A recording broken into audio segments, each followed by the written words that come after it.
El debate conceptual entre democracia y republicanismo por un lado y dictadura, tiranía o totalitarismo por el otro ha perdurado durante mucho tiempo entre los cubanos al evaluar el sistema que rige en Cuba desde hace más de 6 décadas. Para involucrarse en ese debate y justificar las diferencias entre el modelo político cubano y otros sistemas en el mundo, el régimen del Partido Comunista, junto con sus teóricos y propagandistas, ha desarrollado una teoría que asegura que en Cuba sí existe una democracia, pero se trata, claro está, de una democracia diferente, excepcional y que por sobre todas las cosas prioriza la participación de la gente en todas las decisiones políticas. Y nosotros hicimos esa revolución hace más de 35 años y a lo largo de 35 años hemos estado haciendo cambios políticos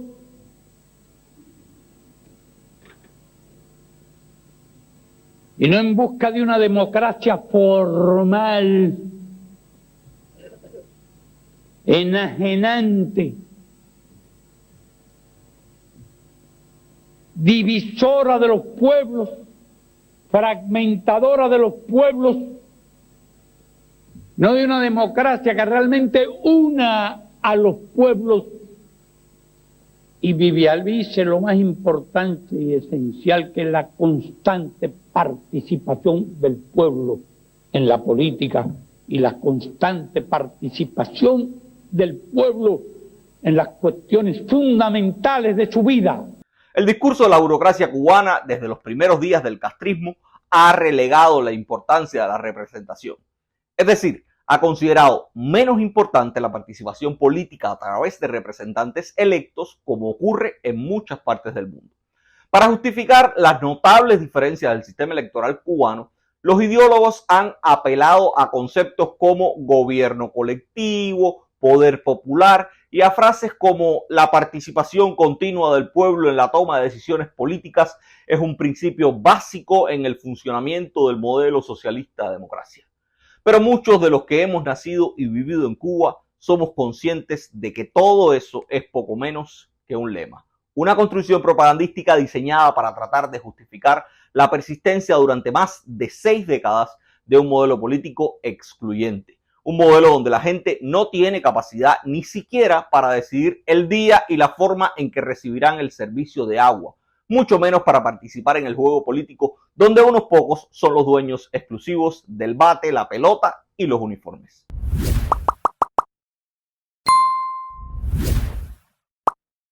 En los próximos minutos estaremos hablando sobre la realidad, no la teoría que respalda el mantra de la participación ciudadana en la política cubana. Espero que me acompañes hasta el final de este video para desentrañar juntos lo que ha sido una parte inamovible del discurso propagandístico cubano. Recuerda siempre que puedes apoyar nuestro trabajo mediante el envío de estrellas monetizadas a través de Facebook, donaciones puntuales a través de nuestra cuenta de PayPal o haciéndonos llegar un gracias monetizado a través de YouTube. Pero como siempre te pido, comparte nuestro trabajo, dale like a este video y suscríbete al canal si no lo has hecho, que tenemos como meta llegar a los 80,000 suscriptores en nuestro canal de YouTube antes de que concluya este año 2023.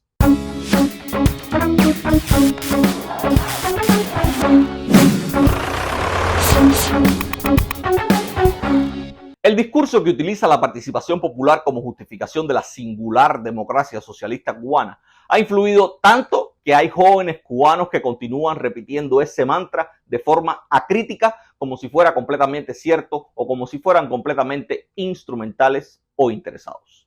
¿Usted piensa que es una democracia? Por supuesto.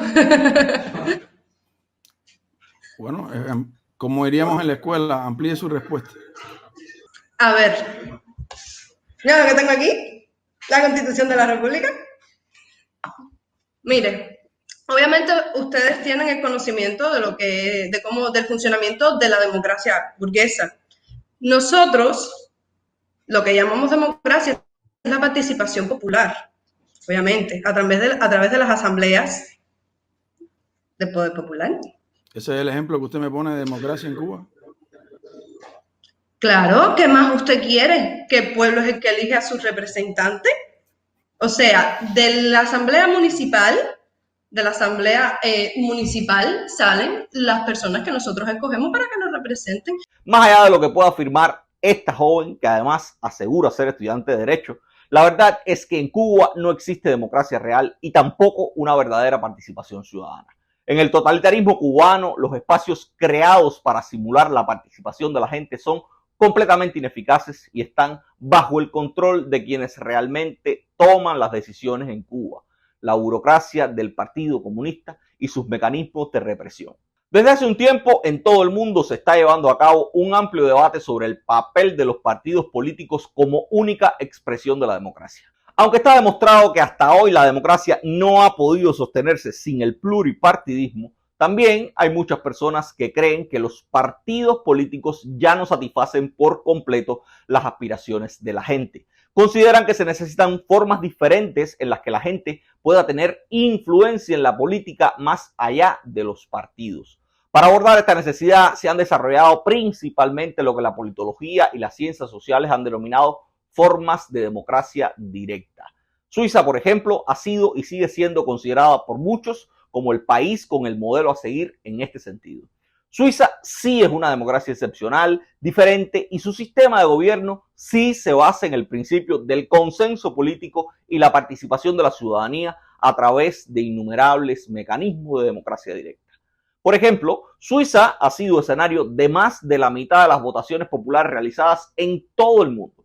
En promedio, los suizos son convocados a las urnas 4 veces al año para votar sobre alrededor de 15 temas federales. Desde el año 1900 hasta el 2020, los ciudadanos suizos participaron en 621 votaciones populares a nivel nacional, lo que representa más de la mitad de todos los escrutinios realizados en el mundo entero. El sistema suizo permite, por ejemplo, que los ciudadanos puedan promover plebiscitos y referendos para bloquear decisiones gubernamentales con las que no están de acuerdo. Además, desde la creación del Estado Federal Suizo en 1848, ciertos actos aprobados por el Parlamento, como la revisión de la Constitución, la adhesión a organizaciones de seguridad colectiva como la OTAN o a comunidades supranacionales como la Unión Europea, deben ser automáticamente sometidos a votación popular. Para ser aprobados, estos temas requieren el respaldo de la mayoría del electorado y de los cantones. Entre 1848 y 2021 se sometieron a referéndum obligatorio 240 actos, de los cuales 174 fueron aprobados en votación popular, lo que equivale a un 72%. Eso sí es participación popular. Y a ese sistema los suizos le han denominado la fórmula mágica. Switzerland's executive, the Federal Council, is also made up of politicians from different parties, but it's not a coalition government. Instead, the Swiss have come up with a special system. It's what they call the magic formula.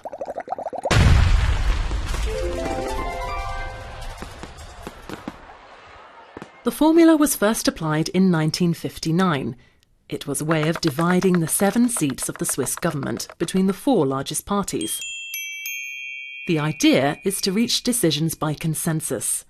If the strongest party alone made all the decisions, there would be much more opposition. In Switzerland, where people can force votes on just about every issue, things would be constantly blocked. Instead, government should reflect the interests of a vast number of players and their lobbies. They have a strong voice in the political decision-making process due to Switzerland's brand of direct democracy.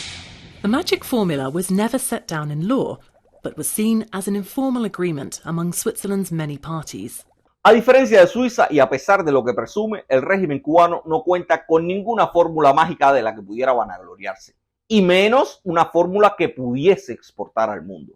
Aunque el Partido Comunista ha introducido algunos mecanismos de democracia directa en su legislación, lo ha hecho con un diseño que, junto con otros mecanismos de represión y limitaciones no legalizadas, resultan completamente ineficaces y solo cumplen con un propósito propagandístico. Hasta el momento, a pesar de que en el mundo se han buscado nuevas fórmulas que permitan una participación ciudadana más activa en la toma de decisiones políticas, las elecciones siguen siendo el método a través del cual se define la voluntad ciudadana. Por esa razón es que la propaganda cubana continúa considerando a sus elecciones como una de las principales formas de participación de la ciudadanía.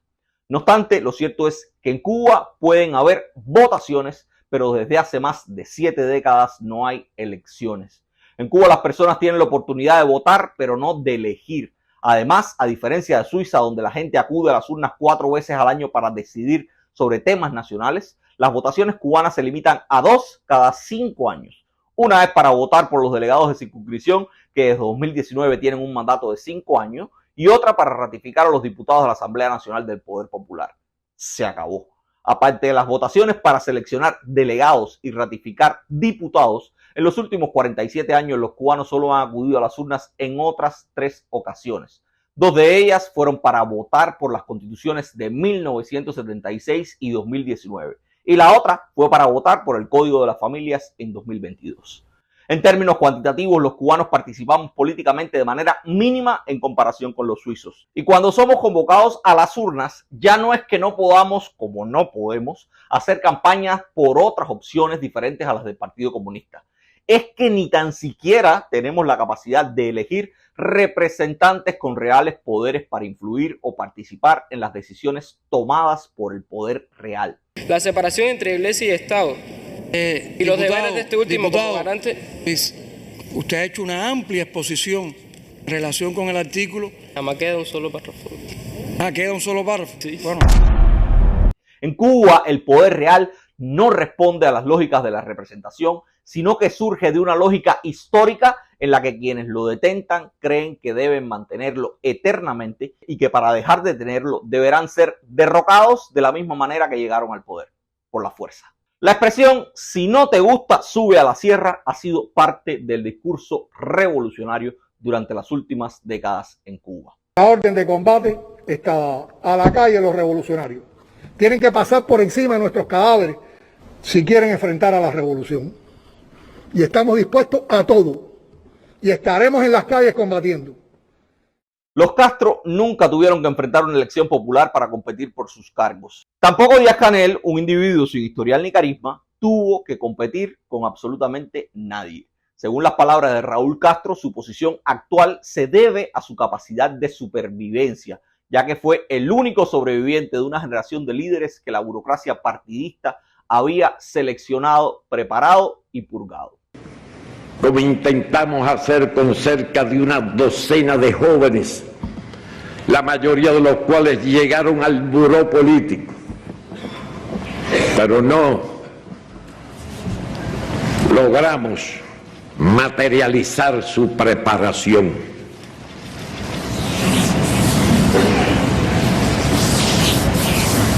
Y fue el único sobreviviente, diría yo, un poco exageradamente. Pero no quiero extenderme en materia de votaciones porque realmente si quieres saber más sobre el sistema electoral cubano, te invito a que veas este video que hicimos hace unos meses donde explicamos cómo funciona, o más bien, cómo no funciona. En resumen, el sistema electoral cubano no permite ni siquiera una mínima prueba de democracia. No hay competencia real porque los candidatos son seleccionados por las estructuras del partido y los opositores que intentan postularse y utilizar el sistema electoral como medio de empoderamiento suelen ser reprimidos o estigmatizados. En el mejor de los casos, si logran ser elegidos, las comisiones de candidatura se aseguran de que no progresen más allá del nivel más básico de decisión, las asambleas municipales del poder popular.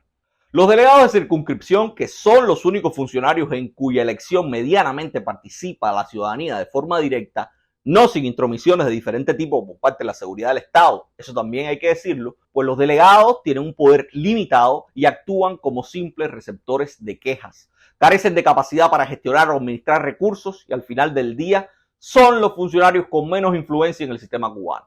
No obstante, tienen el más alto riesgo de exposición frente a la población, porque son los únicos obligados a rendir cuenta personalmente ante sus electores sobre su desempeño. La rendición de cuentas implica la obligación de los políticos y funcionarios de informar, explicar y justificar sus acciones ante la ciudadanía. En los estados democráticos se crean agencias estatales encargadas de supervisar y sancionar a los servidores públicos que no cumplan o que cumplan deficientemente con sus obligaciones. Este concepto implica tanto informar como responder a cuestionamientos, asumir la responsabilidad de las decisiones tomadas y, en su caso, recibir sanciones por errores, incompetencias o engaños a la ciudadanía. En Cuba no existe un proceso genuino de rendición de cuentas. Los altos funcionarios cubanos consideran que rendir cuentas significa admitir errores y deficiencias públicamente sin que ello implique consecuencias reales. En lugar de ser cuestionados o sancionados, cuando no les queda más remedio que reconocer sus errores y piden más resistencia y confianza, pues los funcionarios cubanos son aplaudidos por los supuestos representantes del pueblo, cuya inteligencia esos mismos funcionarios menosprecian. El único espacio creado por el régimen cubano para que los funcionarios electos rindan cuentas es a nivel de circunscripción. Sin embargo, estos espacios, conocidos como asambleas de rendición de cuentas, son meras simulaciones. Aunque a los delegados se les plantean problemas cotidianos como la escasez de pan, baches o apagones, no tienen el poder real para resolverlos. Las asambleas de rendición de cuentas son solo representaciones teatrales que hacen que las creencias religiosas parezcan racionales en comparación. Los cubanos confían más en las plegarias a Dios o a los santos que en la resolución de los problemas planteados a los delegados. Lo más triste de este caso es que el desastre y la inoperancia del poder popular cubano no es un tema que solo señalan opositores o medios independientes como el nuestro, sino que también lo reconocen frente al teórico mandatario del país y las cámaras de la televisión nacional algunos de los más prestigiosos juristas de la isla. Nosotros tenemos y estamos preocupados, y como profesor de Derecho Constitucional tengo que decirlo con toda responsabilidad, en la figura del delegado del Poder Popular, en la figura de los consejos populares, en la figura de nuestras asambleas municipales del Poder Popular, porque en ese espacio donde el individuo satisface sus necesidades, no las mínimas, como decía la Constitución del 76, sino sus necesidades, tenemos muchas debilidades.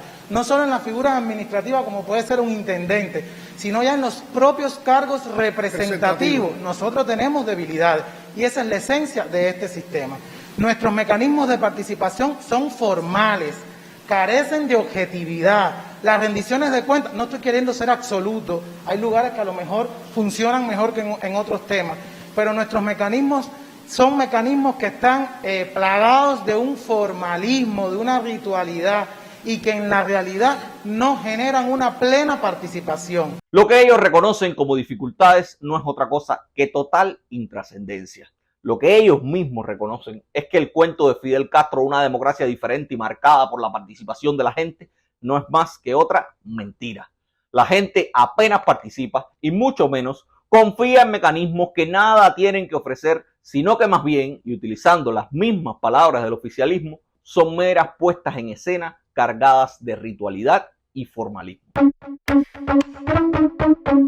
Sin embargo, la falta de poder genuino de los ciudadanos cubanos no se limita solo a las votaciones o a las asambleas de rendición de cuentas. También se evidencia en la imposibilidad de remover a los funcionarios y políticos de sus cargos a través de medios democráticos. En muchos lugares del mundo es común que los líderes políticos y funcionarios electos puedan ser destituidos de sus puestos. Uno de los mecanismos más conocidos para lograr esto es el impeachment o juicio político, que consiste en la capacidad de algunos parlamentos o congresos de juzgar políticamente al líder del gobierno, retirarle la confianza y destituirlo.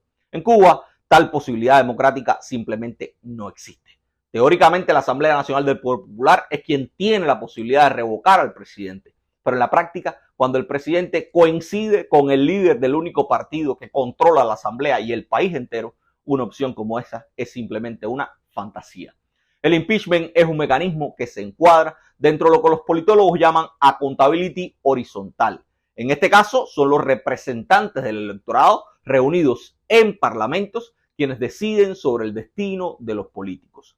Además de estos mecanismos horizontales de exigencia de responsabilidad política, existen los mecanismos de accountability vertical. Estos implican la participación directa de la ciudadanía y un ejemplo clásico es el caso de la revocación de mandato. La revocatoria de mandato es una forma de participación política en la que los votantes ratifican en las urnas la decisión del Parlamento de destituir un político o incluso impulsan el proceso de revocación y deciden por sí mismos. En muchas partes del mundo, los ciudadanos tienen la capacidad de revocar a sus representantes electos. Las formas en que esta revocación puede llevarse a cabo varían, pero en última instancia implican nuevas elecciones que pueden o no resultar en la destitución del funcionario. Por ejemplo, en 18 estados de los Estados Unidos, país que la propaganda cubana señala como un modelo de democracia fallido, existe la posibilidad de revocar y sustituir a políticos electos. Uno de los casos más conocidos en este sentido fue la revocación en 2003 del gobernador del estado de California, George Davis. Este evento no solo se destacó por la revocación en sí misma, sino también porque la elección resultante llevó al actor australiano Arnold Schwarzenegger a convertirse en gobernador del estado de California. La revocación de Davis en el 2003 atrajo mucha atención mediática y la campaña de Arnold tuvo como principal eslogan la frase "Hasta la vista, baby", la misma frase que había utilizado el actor al final de la segunda parte de su icónica película Terminator, que en esa entrega se llamó Total Recall. Coincidentemente, recall en inglés significa revocación, que precisamente fue lo que llevó a Arnold al puesto de gobernador. Todo esto añadió, por supuesto, un sabor adicional al proceso. Hasta la vista, baby. So watch what's gonna happen over there. The car tax was simply the final insult. Hasta la vista, baby, to the car tax. En Cuba, el supuesto paraíso de la participación ciudadana, no existen mecanismos como el impeachment ni la revocación. O más precisamente, la revocación existe, pero solo como un enunciado en la ley que no tiene otra función que servir de insumo a la propaganda. De hecho, siendo justos, podemos decir que Cuba fue uno de los estados pioneros en el continente americano en regular la revocación de los representantes electos, lo cual se hizo en la Constitución de 1940. Sin embargo, este mecanismo, junto con muchos otros aspectos de esa Carta Magna, nunca fue desarrollado en leyes complementarias. Luego de 1959 se reintrodujo nominalmente en la Constitución de 1976 y se mantuvo en la Constitución de 2019. Pero a pesar de estar ahí en la ley, la revocación apenas se ha utilizado en la práctica. A pesar de que se han promulgado leyes que regulan la revocación y de que la propaganda cubana ha destacado a la revocación de mandato como un pilar del sistema político cubano, rara vez se ha usado ese mecanismo como una forma de participación de la gente. Y las escasas veces que se ha usado ha sido únicamente para destituir a delegados de circunscripción, nunca a funcionarios o políticos de alto rango. La falta de uso de la revocación no se debe a la ausencia de razones para destituir a la clase política que gobierna el país, sino a que la ley actual, diseñada y aprobada por el Partido Comunista, solo permite que los ciudadanos propongan y decidan sobre la revocación de los delegados de circunscripción. Como les decía, los funcionarios electos con menos poder real en todo el entramado estatal cubano. Esta limitación legal impide que la ciudadanía tenga un control real sobre las autoridades más importantes del país, que son los principales responsables de la crisis que atraviesa Cuba hoy. Además, aunque la legislación cubana contempla formalmente la posibilidad de que los funcionarios de alto rango sean revocados, no permite que la ciudadanía recoja firmas para impulsar las revocaciones de los altos cargos del país o impulse una votación para mostrar su apoyo o rechazo a una decisión de ratificación o revocación decidida por las asambleas del Poder Popular. El mecanismo de revocatoria de mandato implica necesariamente la participación de la ciudadanía en un proceso de revocación. Puede ser lo que se denomina directa o indirecta. Es directa cuando la ciudadanía junta firmas para promover la revocatoria de una autoridad, se convoca un referéndum y es la misma ciudadanía la que decide si esa autoridad se sostiene en el puesto o no. Luego está la indirecta que, digamos, off the record, ya tú comentabas, que ha habido el caso de Rumanía, donde el Parlamento decide remover a una autoridad y la ciudadanía es la que vota si se remueve o no. O sea que hay dos fases. Una primera donde el Parlamento dice que quiere remover y si esto se aprueba tiene que haber una segunda fase. Un ejemplo reciente de la verdadera incapacidad de la ciudadanía para iniciar procesos de revocación contra políticos y funcionarios que, en lugar de ser servidores públicos, actúan como esbirro, se dio en 2021, con la iniciativa liderada por miembros del movimiento de artistas y activistas 27N. Esta iniciativa estaba dirigida contra el ministro de Cultura, Alpidio Alonso, después de que él y otros funcionarios del ministerio que dirige y de la Seguridad del Estado participaran activamente en la represión de la manifestación del 27 de enero de 2021 frente a la sede del Ministerio de Cultura en La Habana. Oye, ¿qué pasó? Los miembros del 27N presentaron una solicitud formal a la Asamblea Nacional del Poder Popular para que ese órgano iniciara un proceso para revocar la condición de diputado de Alpidio Alonso. Pero como era de esperar, el Circo Nacional de Cuba respondió escuetamente diciendo que no existían méritos para impulsar un proceso revocatorio y que sus promotores no tenían derecho a promover un acto como ese. Ampidio, como la canción, sigue ahí, y su actuación violenta ante lo que calificó como provocaciones, más que la revocación, le valió el reconocimiento y el aplauso. Y no vamos a permitir esto aquí en el Ministerio de Cultura. Aquí estamos trabajando demasiado para que vengan aquí con este tipo de provocación. En Cuba, a menudo las personas no tienen el derecho de elegir ni tan siquiera la pasta de diente que van a usar. Bajo esas condiciones resulta difícil creer que muchas personas sigan considerando que el pueblo cubano participa realmente en la política del país, cuando precisamente esta se ha desarrollado durante más de 6 décadas en un coto cerrado. Un coto que considera normal informar a la ciudadanía solo cuando lo entienden conveniente y oportuno y cuando las decisiones ya están completamente tomadas. Todavía está fresco en la memoria el inicio inconsulto y en medio de la pandemia de lo que el gobierno cubano denominó tarea de ordenamiento. También sigue vigente y pujante la política también inconsulta de construir hoteles mientras cada rato se derrumba un edificio o cientos de familias quedan sin hogar por décadas producto de huracanes. Pero también está fresca en la memoria la apertura de tiendas en moneda libremente convertible o la reelección sin participación ciudadana real de un tipo que dio una orden de combate para enfrentar a manifestantes pacíficos que se expresaban en su contra. Un hombre que prometió progreso, pero que solo ha traído más hambre y además ha añadido a su propia familia a la lista de los clanes familiares que se han beneficiado durante años del sufrimiento de millones de cubanos. Pero aún así, cuando la evidencia indica que los deseos o la voluntad de la ciudadanía no son tenidos en cuenta por el poder cubano, la propaganda insiste en que una de las formas de participación popular en Cuba son las consultas populares. Finaliza en Cuba el debate sobre el proyecto de constitución que le ha dado la oportunidad al pueblo de participar y decidir sobre los artículos que se aprobarán en la próxima constitución. En Cuba, la consulta popular tampoco implica una participación real o influencia efectiva del pueblo en las decisiones políticas. En primer lugar, la consulta popular en Cuba, en la práctica, solo se ha utilizado para preguntar a la gente sobre ciertos proyectos de leyes. Es un mecanismo concebido únicamente para ser utilizado por el poder, de arriba hacia abajo. Los ciudadanos no podemos, por ejemplo, proponer que el poder nos consulte con carácter vinculante si la construcción de hoteles es la mejor opción para el futuro cubano. En segundo lugar, la ciudadanía no tiene forma de asegurar que sus opiniones sean realmente escuchadas y mucho menos conocer el proceso mediante el cual los planteamientos de la gente son computados y su relevancia evaluada. Un ejemplo claro en ese sentido fue la propia consulta popular sobre la reforma constitucional en el 2018. Durante esa consulta hubo temas que fueron excluidos de antemano y sobre los cuales la ciudadanía no tenía derecho a expresar su opinión. Ahí destaca la incuestionabilidad del monopolio del Partido Comunista y la irrevocabilidad del socialismo. Estos temas estaban vetados incluso antes de comenzar la consulta popular, según la decisión del propio poder que la propuso.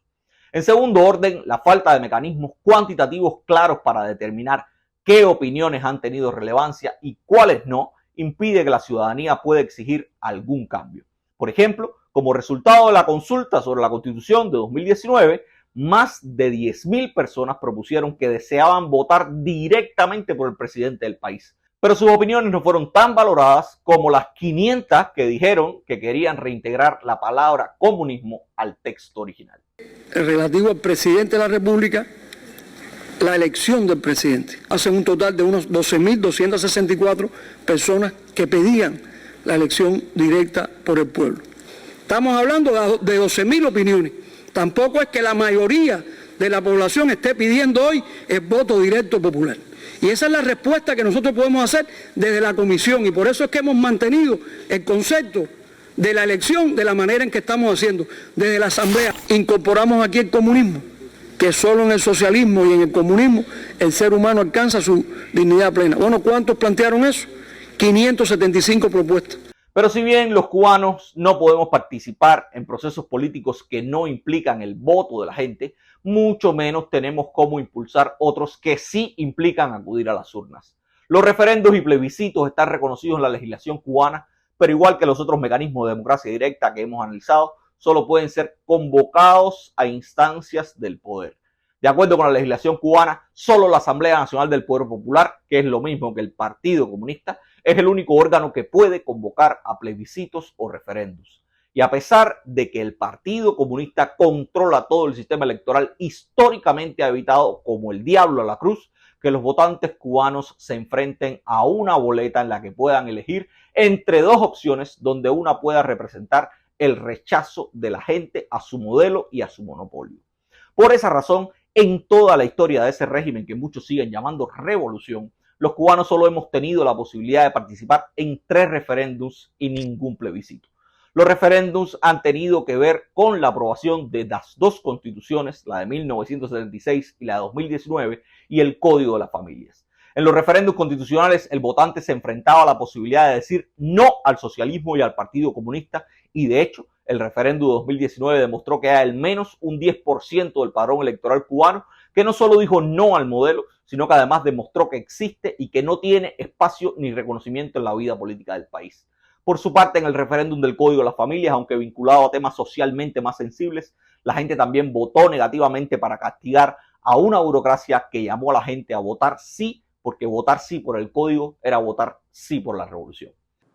Y estoy seguro que el 25 de septiembre, cubanas y cubanos libres, soberanos y dueños del destino elegido, ejerceremos nuestro derecho al voto.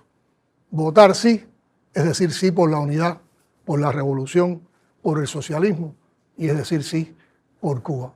Después de una declaración como esta, votar no por la Constitución y por el Código puede ser entendido como un voto de rechazo al modelo socialista. Y es precisamente para evitar esas exposiciones, para evitar esas interpretaciones, que el régimen evita los plebiscitos y los referéndums, bloqueando así una de las principales posibilidades de la ciudadanía para hacer sentir su criterio y su voluntad.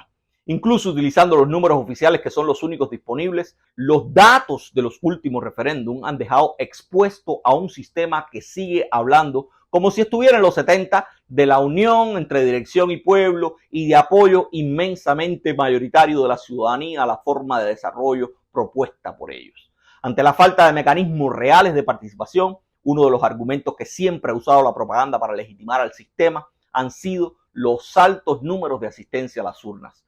Por eso, más allá de los votos por el no, el abstencionismo también puede ser interpretado en Cuba como una muestra de rechazo al sistema. Y las últimas votaciones, especialmente los referéndums, han develado esa ruptura claramente. En el referéndum constitucional de 2019, el abstencionismo alcanzó entre el 10 y el 15% del padrón electoral. Unos números que han aumentado desde entonces, alcanzando cifra récord en el referéndum del Código de las Familias, donde cerca del 25% del padrón no compareció a votar, y ese número aumentó al 32% en las elecciones municipales de noviembre de 2022.